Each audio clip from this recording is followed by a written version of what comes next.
Hey everyone, as you know, we're making these videos and we talked about the podcast yesterday. And this is my co-host, Linh. woohoo! And you probably, if you turn to the podcast, you've heard us say, hey everyone, welcome to Fika for Life!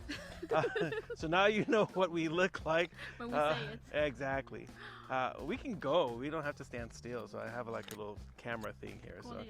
Yes, exactly. Should we talk while exercising at the gym? You can exercise at the gym. I'm not gonna exercise at the gym. I don't want to start sweating on the camera. It doesn't make me look as holy. I thought you could say it's the Holy Spirit making you sweat. Making me sweat. It's putting me on fire. All right, so Lynn has been a part of Cross Culture for how many years now? Ooh, it's like a long time. Maybe 7? It's really that long? How long have you been married? 7 years. Okay, but so we must have known each other before that. No, just the day of your wedding. I like walked in. I think I should marry you. And you're like, oh, a priest. He showed up. At least 8 years. Yeah. Wow. That's a long time. Yeah. I know. How come? I don't know. I feel old. You are old. You're getting old. So in your job, Lynn, because we're a small church community. Yes. So what do we do? Like, how do we engage people in Sweden when it's so many atheists and people who don't want to talk about Jesus and stuff? I think from my point of view, I'm really verbal about that I'm a Christian, I go to church, and I use every opportunity that I can to share the gospel. So when I had the opportunity to preach, for example, I told my friends, colleagues at work, I'm preaching, and the good thing was I was preaching about, what was it? Revelation. Yeah. Perfect for non-Christians. I know, they're like, oh yes, we really Judgment understand. Day and Exactly. hell, and that's great. But I think in Sweden here, people know what a church is and somehow have a concept. They know about a church, and then suddenly when they meet someone who's not a priest and they talk about their preaching, they're praying for someone else, I think some people are really curious, like how is this possible? Don't you have to study a lot at university before you can do that? And then I explained it to them, and when they asked me, obviously I try to sneak in the gospel in there to them. But as well as I make friends at my work, and there are a lot of Muslim friends, Muslim colleagues where I work. So I have my closest friend or colleague at work. She's actually a Muslim, and we were also spending time outside of work, and I shared the gospel with her, and we were talking about Jesus and what's the Muslim view on Jesus and God, and I made sure that I told you what's the difference. Yeah. She believes that we believe in the same God, and I believe no, we don't. Hey, but you gotta inform her. But I think that those kind of conversations can be difficult because I think most Swedish people shy away from them. Yeah. Because they're really concerned that you might offend them. But I think when you have this friendship base and you put it in a loving way, not in an offending way, but in a loving way. My friend, we are totally close friends anyway, and I think the compassion I show her, she's from Palestine, so I asked her about the Palestine-Israel conflict and how she feels about it, and not making it a political issue or a religious issue, but just a human concern. Right. I was asking her, how's your family doing? How are you? And learn about the conflict, and it's not necessary about making a stand, but it's more about being human. Yeah. And the other day, showing concern or care, or just being interested in other people. Yeah. And the other day, I don't know, sometimes just out of nowhere, or I think God puts me in these situations because at work there have been several moments where I had to stand up and say something about my faith. And I'm glad that I have had you at also as a teacher. Well, thank you. Because when they start to talk about it was a bunch of colleagues, and I had to stand up but Christianity and Islam, they don't have the same God. And I told a bunch of people and what's the difference. And also the other day a girl just asked me out of nowhere about the charismatic movement and what's the difference between Catholics and Orthodox, and I got to go into the Trinity with a Muslim, and that's a really big deal. Yeah. It's not I think that's the only way you can evangelize in Sweden. Yeah. Because if you go on the street and just, hey, can I talk with you about God? And they're like, Nope. I'm busy, Nope. sorry. Yeah. Or either they listen, but you never know what happens after this No. conversation. Yeah, and I think that's like, especially for people outside of Scandinavia, just to understand that here, like, people don't want to offend anyone, so they'll listen to you and they'll even agree with you, and then go away and just hope they never have to talk to you again. Because they will avoid you. yeah, And I think it's uncomfortable for most Christians maybe because it's such a social stigma. oh, it is, yeah, To like talk, like one thing is that you're saying you're a Christian. People are like, oh, that's good for you. yeah. But the other thing is, are you trying to like brag it on me, put it on me, Yeah. and then people can react. They would maybe not be openly against you, Right. but they socially freeze you out. I So was that's thinking- different. I was just waving to someone to see if I can get them to come over here, and we can show you guys what it's like to actually talk just spontaneously to a Swede, and why it doesn't work. It's really uncomfortable for people, and they really feel like you're invading their private space and everything. Yeah, because they just go out to this outdoor gym here to gym, and you're coming with the You come camera. with the like, camera. Let me talk to you about God. You know, I went to the hairdresser and I talked to the hairdresser, and it turned out that this guy was from Lebanon, and he gave me even like 2 discount cards because he thought I was really nice. I was asking about his family, how he's doing, blah blah. I know. So I guess that fruit of the spirit stuff, you know, joy, peace, friendliness. Yeah. But Some what gifts has go so? better. I mean, we're like a tiny church and stuff like that. Why would you think? Why should someone like support our church? So we don't have to be a tiny church. Wow, that was really. I thought you were gonna come with something really profound, you know. Okay. Why? Because we Yeah, want the that's true. body of, we want the true. church of God, God's body, and like we all want the tools. We want to sharpen the tools. We want to expand the kingdom. Wow. Okay. Now you're getting all theological stuff. No, but you take care of Sunday school in our church. I've taken care of a lot of different things. And so I've taken lead care. worship. So not lead worship, but I've done Sunday Sing. school. Oh, I've sang in worship. I've been a meeting leader. I've been in the board. I've been responsible for Fika. you've been on the board twice. I've been in the board twice.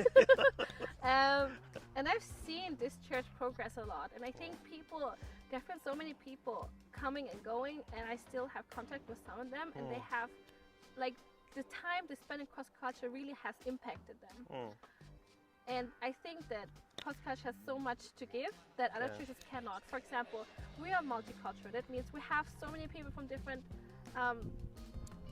countries, cultures, and we try to make it work together, different church backgrounds. And yet, You're like your husband. yeah, Because your husband's not, he doesn't come from Germany. no, And he's not Vietnamese. no, He's Swedish. He's Swedish. He's like my wife. he's very Swedish. Really white Swedish people, blonde hair, you know, the whole Viking thing. And I mean, on one hand, we are really this international group of people, but also we try to help people to come into the Swedish culture, to understand it, to be a Christian in the Swedish culture, which is really, really difficult. Yeah. If you haven't been born in Sweden, grown up in Sweden, grown up in the Church of Sweden, it can be really difficult. You just become a Christian and you have this, you know, newborn Christian fire. Yeah. And if you don't give it anything to burn, then it would just go out. Yeah. You would just become like everyone else, lukewarm. Exactly. No fuel, you just smolder. Yeah. I mean, I think that one of the things, like, I remember, like one of our areas of contact has been like with students. Yeah. And like when a lot of international students come here and stuff like that, we've been able to like help them to find like the right winter clothes. Oh yeah. Especially people who come from really warm countries. They don't understand. they're like, oh, I know how to dress, and then they're all like freezing, like little popsicles and everything. Yeah, the you know? rooms are really hot. I remember some of the people from Singapore. They would like take these extra heaters, and their rooms would be like 39 degrees. So if you don't know what Celsius is, in Fahrenheit it would be like 105 degrees in the room and stuff like that. And it's like blazing hot because they don't know how to dress right. They don't know how to be comfortable in the snow and the then they cold go weather. out and it's even colder. It's Yeah. already like -10, and then if you come from 39 Celsius, Yeah, it's Feel crazy. like- Yeah. I have Let's 2 see. kids too. Oh And I yeah, think- that's right. You're like a mom. I forgot about that. even though your son just got scared of me, and your daughter just kept climbing over me and She told me I was fat.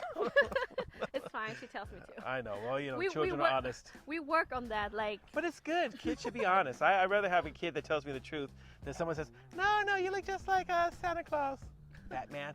Just tell the truth, you know, so it's okay. I think I really want our children to grow up in the Christian faith and learn about Christ, and it's really important for me and also for our church, because we have shifted from just being mostly for students. No. We students have become adults, got married, have I know. children, so we need to pass You guys it have on gotten older. What happened? to the next generation, and it's really important for me, and I think also everyone in the church. Yeah, it is. I mean, I was there from the beginning. Yeah. And so in the beginning, I mean, we were like maybe 80-90% students. Wow. You know, it was like just a lot of students. And then some of the students stayed. And then some people like James stayed a long time. Forever. Become Swedish citizens. I mean, you and Eunice got married. I mean, we had a lot of people get married in cross culture. We're not a meat market, True. but there are a lot of people that seem to find their spouse or whatever, or their significant other. And I Or think they they look also for 'em. trust in cross culture as a church, because I remember that I feel like we have high standards for the leaders, Yeah, we do. and I think not every church is doing that. Yeah. But it's not about you should live a perfect life. It's not about that you should have some kind of face outwards that is perfect. It's more about that the leaders should understand that they are in a leading position, so what we're preaching should also be lived out. Yeah. And there should be transparency, and I remember that when Jonas and me didn't really fit the requirements, you guys sat us down and like in all love and respect and told us like, you know, We tried, okay? no, but I didn't feel like it was bad or it was No. anything like that. But you sat us down. You said, you know, we would really like you guys to be leaders, but this is an issue. So we would like to work it out together. What Yeah. can we do about this? And I think that's the strength of cross culture, that we have high standards, but we are not judgmental. I hope not. It's not about like, oh, No. you're a bad Christian, you're a bad No. person. It's more about like, you know, this is not our standard, this is God's standards. We're looking at the Bible, this is what the Bible says. So you You want either to preach agree on or Sunday? not. That was a really good message. You can preach every Sunday. I can take a break during the summer. No. I have 2 small children, a husband, Okay, let them preach. full-time studies, Yeah, I so know. it's not Yeah, easy. no, it's You not. know that. I know. It's a horrible I thing. think people should really support cross culture, so we can Yeah. expand the ministry, we can employ you, we can employ other people, we can really, I think this concept is worthwhile. Yeah. Yes, and so that's Lynn, because I wanted everyone to meet, because I talked about our podcast. Listen to our podcast. We've been our podcast Fika for life. Fika for Life. You can find it on Spotify. On YouTube, on On- iTunes, on on- Podbean. On keep going. I think it's easiest Yeah. on YouTube if you're international. iTunes, Yeah. yes. Yeah, or Spotify. I think it's Spotify. Spotify. Yeah, I think it's even on iTunes or whatever. Yeah. So I just said I that. know you just said that. I know. I'm one of those kind of guys. If you say something, I'm like, oh, now I have to repeat it, because I sound intelligent when I repeat what you say. You know what people notice. No. All right. So you can see that Lynn and I, we're actually really friends, and it's been that way, that a lot of us in the leadership team, we're friends with each other. We meet. We don't Yeah. just meet at church and stuff like that. We can call each other up. We can pray for each other. We know pretty much Struggles. what everyone's kind of Struggle's going through. real. And no one's perfect. No one in our community is perfect. But if you're going to support cross culture, this is the kind of community that you're supporting. You're supporting a community that doesn't just say it's multicultural. We are. And We are. I'm going to We introduce you are. to other leaders inside of our church. And most of us, like Lynn, who's done on the board and Sunday school and been on the worship team and everything else, most of us have to wear multiple hats, because we're a small community and everyone has to pitch in. Even me. Like, no one gets a free ride in No. our church. I can't sit around like, I'm the pastor, where's my big turkey? I never get the big turkey. I get the same slice like everyone else. Maybe a smaller one. Probably smaller Does one. it come late? Yeah, Last 'cause- to the Fika. Yeah, that's because everyone's always talking to me. I'm like, Yeah, you pray for people. I'm sorry. I know. I'm like, do I have to pray for you? No, I'm just kidding. I don't mind praying. It's part of our thing, but we really would love one day to be able to have other people than just me in the pastoral team. Yeah. People who can also help to teach and to preach, people who can also minister to the community, as well as helping to train everyone for evangelism, discipleship. There's a lot of other kind of problems here in Sweden. Like crime is not our biggest thing, but people don't feel well psychologically. People are under a lot of psychological pressure and burnout, depression, anxiety. And so we want to be that kind of community where people can just come as they are. They can be as they are, and you don't feel judged because you don't look a certain way or dress. Yeah, exactly. We don't have a mold because that's one of our advantages. Jesus is the mold. Yeah, Jesus is the example that we're all following. So for all of you guys who are watching, don't forget to subscribe. Don't forget to click on the little bell thing so you get more notices. Go in and listen to our podcast. If you have questions, things you want us to take up, bring it on. We don't have any taboo subjects. We really do talk about everything. Yes. With a bit of humor and informality, but we're still pretty serious about getting a message out there that might be just a little bit unusual in most churches. All right. Well, thanks everyone for attending today. And I forgot to say, because this episode is entitled, I got my shot. Oh yeah. Yeah. So I got my vaccine. Here, you want to roll my arm up here? Look at that. Here. Look. So I got my first corona shot. Your corona shot. Yeah. And you know that when you had corona, and you have a shot, your number of antibodies will be much higher. Really? So you're super protected. I am strong. I hope so. We'll find out. I'll probably get corona next week, and I'll be like, Lynn, you lied to me. No.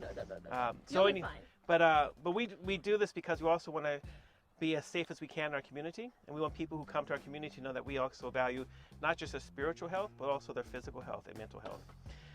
So thanks, Lynn. Thanks for doing this. It's going to rain soon. It's almost the Swedish summer, and it looks like this. It's rainy and gray.